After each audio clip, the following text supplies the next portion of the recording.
Hello and welcome to the June 2026 bonus episode of the Clean Energy Show. I'm Brian Stockton. And I'm James Whittingham. If you're listening to this on the regular feed, it means I'm having surgery this week and we're off. This is the bonus episode for our Patreon supporters. They're getting it on Thursday. We'll have a shortened version for the public feed to keep you occupied while I'm, in the hospital. Yeah. What we have coming up this week, Brian, is a pretty good bonus episode. BYD flash charging is coming to Canada. And that's pretty significant when it comes to English North America. Yeah. Climate change bankrupts me. An update on the top 10 car sales in China from our last public episode and lots more. But let's get to your Wordle streak because I have to vent.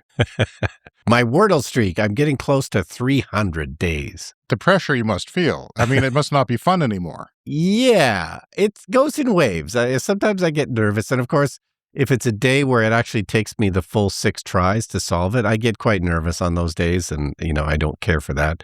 But I got it. For the most part, I've been breezing through it. It's been going very well for me. All right, Brian. The other day, I was minding my own business. It was a mostly cloudy day. Here where we are, we've had a kind of a questionable spring. And there's some thunderstorms in the general area, but not near us. Yeah. I was sort of tracking them. They were going in a weird pattern from south to north, and they were going to straddle our city by quite a ways. And I thought, I wasn't worried about the thunderstorms being damaging. I was worried about, we're thinking about, well, maybe there'll be some excitement to my boring day. And there'll be a few cracks of thunder, and that might be interesting. I thought, oh, no, it's missing us. But no, it moved. It came here, it developed into something incredibly crappy. I'm Laura Gillis in Regina's Uplands neighborhood, where hail did a lot of damage Tuesday evening.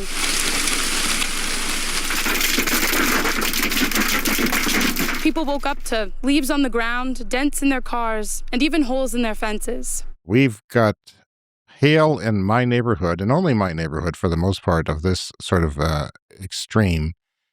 And so, I'll tell you what happened.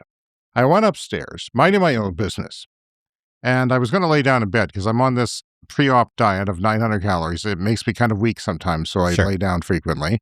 And I was sitting in my bed ready to lay down, and I saw this flash outside. It was a pretty bright day, and I saw this flash, and I thought, what the hell? Was that lightning? Did I see that? Did I imagine that? And a moment later, there was this single thud on my roof, like a kid had hit a baseball onto my roof. And my roof is really high, so that was not likely. I'm practically 3 stories off the ground, my roof, because of the way they designed this passive solar house. And everyone heard it, but we didn't know what to make of it. And then I heard this freight train outside that was coming closer and closer and louder, and I thought, what the hell is that? It can't be a tornado, because I was just looking at the clouds thinking, oh, well, there's some downdrafts there. There's some things going on in those clouds. Yeah. But it was a wall of hail, and it got closer and hit. And I'm looking out my window, and I see my wife, a story below me on the ground with a box over her head. She's running through the yard. She got beat up pretty bad. Yeah. And she was trying to save her plants, which is stupid because there was ambulance recordings of people with gashes on their heads. Wow. And my wife said, well, hey, I had a box. Well, that's not official safety protocol, putting a box on your head when baseballs are falling on you. The size of the hail was mostly golf ball, which I've never seen before. No. Ever. I'm 60 years old, almost. Yeah. And I've never seen that. We get thunderstorms here in the Canadian prairies all the time. Now, it's not Oklahoma. Yeah. And it's not, other places where it's moist in the U.S. and Eastern Canada, but we get lots of thunderstorms, and I've never seen it. I never thought I would see it. Yeah. And some of the hailstones, if I look at them and piled on the ground, and by the way, everywhere was covered in hail. It was white. Yeah. There was rivers of hail flowing down the street in the gutter. And some of it was up to, I'd say, 2/3 the size of a tennis ball. Mm-hmm. It was pretty significant, maybe a plum size, if you will. Like, we call them toonie size because we've got a coin here that's about pretty big.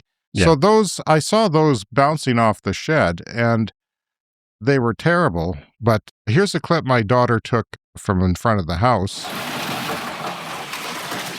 That's not rain, that's hail. And that is hail obliterating our 2 electric vehicles in the driveway. We don't have a garage. And there was a lot of cars completely damaged in our neighborhood. A lot of people have commented about this before in the show. They fill their garages up with crap, with stuff. Yeah. It's storage, and they park in the driveway. And I think they're going to maybe rethink that. And I know damn well, based on my family, that if we had a garage, we would be parked in the driveway, the garage would be full of crap. But that's just the way it is. And it was bad. Yeah. It was my swimming pool cover. You put these covers with bubbles in them on swimming pools to keep the evaporation from happening, to keep it warm, to keep the chemicals in. That's $100 gone, just completely obliterated. There's people with vinyl fences. I used to think those vinyl fences would last forever. Yeah. I didn't necessarily approve of them, but people would put up these vinyl fences. I thought, well, those are good forever. No, they're not. Not in this era of climate change. It's quite weird. Despite the damage, some people in Upland say they're looking on the bright side. At least it's compost day. Yeah, that's how they signed off the report on CBC. At least it's compost day. The people are looking at the bright. They were not Brian Stockton. No one here was looking on the bright side thinking it was compost day to put up all the debris. No one. Yeah. We live paycheck to paycheck, and we're not going to be leaving the house for 2 years or going on vacation or going to a restaurant. It's thousands of dollars of deductibles, one for each car, one for the house, which just went up because I thought nothing's ever going to happen to the house. Let's raise that and save monthly fees. And it's gone up. And, one has to wonder about, insurance. What's going to happen with insurance when the weather pattern here in Canada is messed up right now. It is not normal, and this is frequently happening in recent years. Canada's jet stream is currently acting weird because it is increasingly shifting from a stable west to east flow into a slow, highly looped. So the jet stream is looping straight up and straight down, and that jams things and things don't move, and it pulls things up from the south. Highly looped and wavy pattern. And rather than acting as a straight barrier between Arctic and southern air, it forms deep dips that stall extreme heat over western provinces, while repeatedly funneling severe frigid storms into the east. Now, it wasn't a hot, humid day that you would expect a thunderstorm here on the prairies. Yeah. It was mostly, it peaked briefly at 26, but then it went down to 22. I had just gone outside. I thought, it's kind of humid. So it's strangely humid, but it was humid, and that's not usually enough to create a horrible storm. We had a F3 tornado a couple of hours southeast of us. I think it was southeast of us.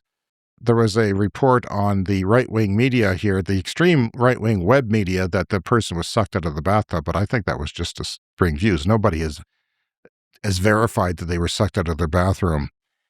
But it completely obliterated their farm property. But, there's all kinds of people up here.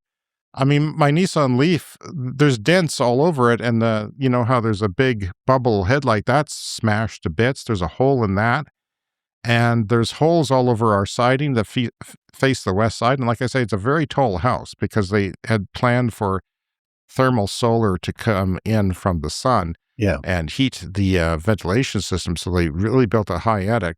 And it's just obliterated. And I realize that a lot of people in this area don't have vinyl siding. It's a newfangled thing that was built developed after this neighborhood was built in the late 70s. And most people are fine. They have either sort of a stucco siding or wood siding, which takes maintenance.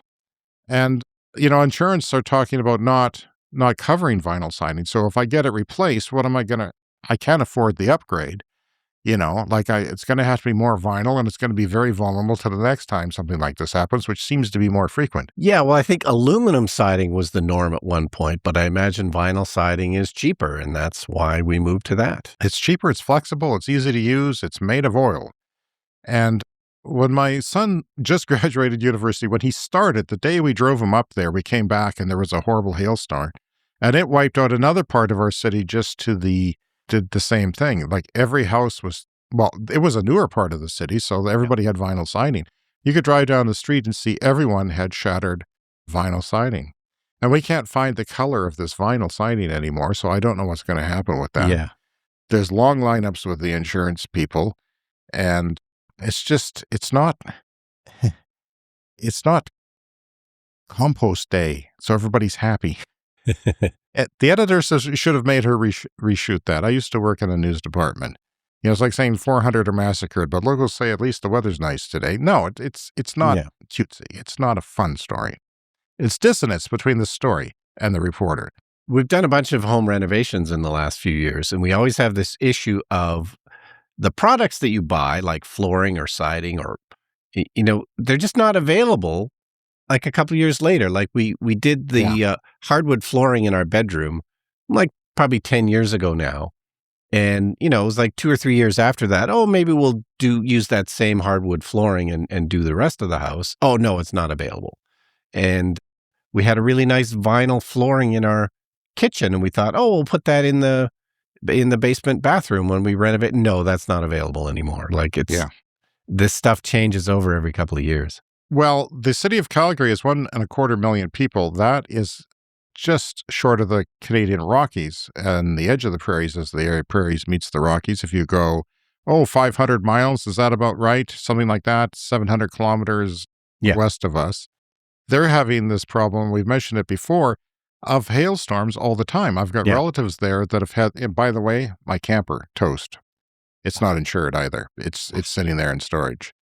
I had a pop-up tent trailer, and it's seriously dented and smashed to bits.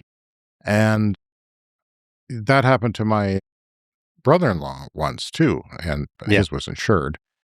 They sort of did a thing to fix that. I don't know what we're going to do. I don't know how they fix holes in the roof. And here's another thing. In our brand new Bolt, I guess it's 3 years old now, the left speaker in the stereo doesn't work since the storm. Huh.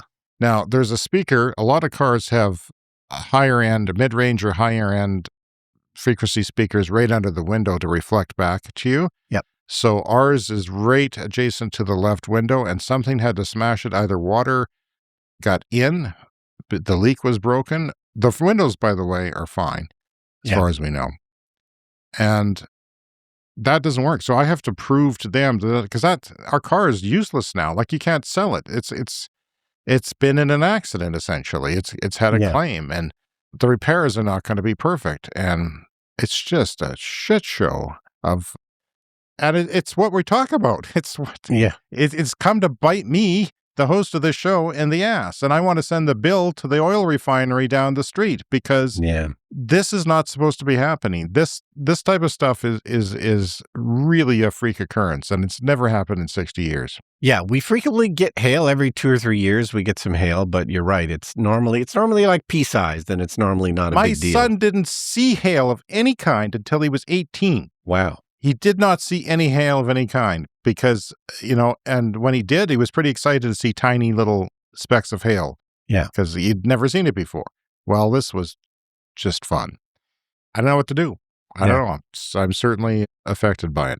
Yeah, well, keep me posted. And the car stuff, hopefully they can suck out the dents rather than kind of finishing the whole car. They have ways to pop out dents, so hopefully they can do it. Yes, my neighbor way. actually works at the dent clinic where they do that. Yes. So I've been to the dent clinic. We'll be talking to her. They're excellent there. I like them. Well, I'll pass that along.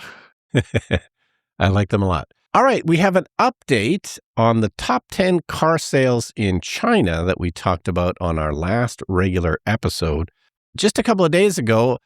But Electrek put out a sort of a further article with a bit more detail on it. And in fact, it's not just the top 10 car sales in China. So the idea that we reported on last week, there are no fully combustion vehicles in the top 10 car sales in China anymore. Well, it turns out it's actually the top 16. If you go a little bit further on the list, the Geely Coolray is the best-selling combustion-only car, and it fell from 8th place last month to now 17th place in May. So the top 16 best-selling cars in China are now either fully electric or plug-in hybrid or extended range electric, which are electric vehicles that also use gas. The prime culprit, they say, wasn't so much a rise in EV sales as a collapse in non-EV sales. Combustion-only car sales went down by 39% year over year, and the previous month it was down 37%. So the oil shock is definitely affecting customers in China. People are opting not to buy combustion-only cars. This is a big drop, but also the plug-in hybrids and the extended range cars also dropped 24 and 28% expected, respectively. Hybrid sales down 24%. So fully battery electric cars were the only ones that actually went up. And yeah, it's moving fast and accelerated by the current oil prices. Yeah, we've always talked about there's a point in new car sales. At some point, people have to say, if I buy a gas car, is it a stranded asset? Yeah. Is it something that no one will want 5 years from now, 10 years from now? I think we're there now, but people don't realize that. Yeah. But if you're in China, and I think as high as 67% were new energy vehicles in the first week of June, 67% that's 2/3. If you're a math whiz, that's pretty damn significant. And if you're at that point, and you have this amazing charging infrastructure, which they have, it's not perfect, but it's pretty close to perfect. And you have these flash charging, which I'll talk about in a second, where you can charge up and basically get on your way in 5 minutes. Yeah. Or if you want to swap your battery, you can do that. Buy a car that swaps the battery in a few minutes, 3 minutes, 3.5 minutes. And these are everywhere. And then, truck sales are taking off in China for electrified trucks because of economic reasons and encouragement by the government. Why would you buy a piece of crap 20th century technology? Yeah, because things have been moving much slower here in North America, you could probably still buy a new gas car and get away with selling it 5 years from now, but I certainly wouldn't want to. But there's going to be a tipping point. There's going to be a bit of a tip, not a full-on tip, but a tip where people say, okay, we're in an electric world now. And of course, we live in the boonies. It's not going to happen here as fast as it happens other places, but I suspect maybe it's getting closer, happening in places like Vancouver, the Pacific Northwest of the United States, and California, and Colorado, and maybe even New York State. So, things are happening. And the other important part of this story was the Chinese government also offers certain incentives for people to drive electric. Well, they changed those at the start of the year, so it was less desirable. There were less perks for buying an electric car. So battery electric sales were down. They had a sort of a slow start in the first 3 months of the year, but this is now turned around. And the fact that the same incentives don't exist doesn't seem to matter. People are buying the battery electric anyway. All right. Okay, we've been talking about BYD a lot. Again, staying on China. The Chinese automaker BYD, they of course are going to start selling cars in Canada. This is a new thing. The Canadian government has allowed a certain number of Chinese-made electric vehicles into the country starting soon. BYD is planning to be a big player in this. We've talked about them, opening dealerships. They're planning to go big and go hard. Well, they have just posted job hiring listings for BYD's flash charging network expansion and strategy and business growth across Canada. So they are now hiring people in Canada to deploy their flash charging system. This is their 1,500 megawatt chargers that they do have in China. They have 5,700 of these now in China, and it's super fast charging with, of course, the new Blade 2 battery. You won't get this kind of fast charging with every car. This only applies to the most recent Blade 2 cars. Charge your whole car in, under 5 minutes. Even in the cold, this is a great advantage for Canada. Even in the extreme cold of minus 30, it can charge just 3 minutes longer. Yeah. Which is incredible. It's basically time that you won't even recognize went by. You'll look at your phone and realize it's charged. So this is in many ways future-proofing because, as of right now, there are literally no cars in Canada that can take advantage of this full 1,500 kilowatt charging speed, but they're planning for the future. Yeah. And what they're doing, Brian, I think, is they're saying, hey, there's no excuse for you not to buy our cars. Here's the chargers. We're going to put them everywhere. You have no reason not to buy our cars. You can't say it takes longer. You can't say you can't do a long trip. It's right there. That's what they're doing. They're being very aggressive. They're doing this in China.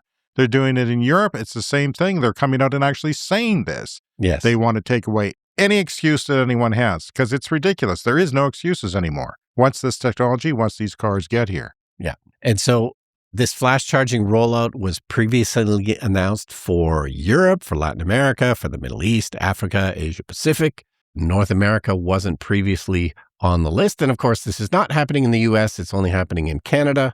But, this is now the official announcement that this flash charging is coming to Canada. That's exciting because nobody knew. People didn't know if BYD was coming. They let 50,000 roughly of vehicles in a year at a 6% tariff instead of a 100% tariff. You can sell as many Chinese cars as you want in Canada, but you can only sell so many with that lower, more reasonable tariff. Yeah.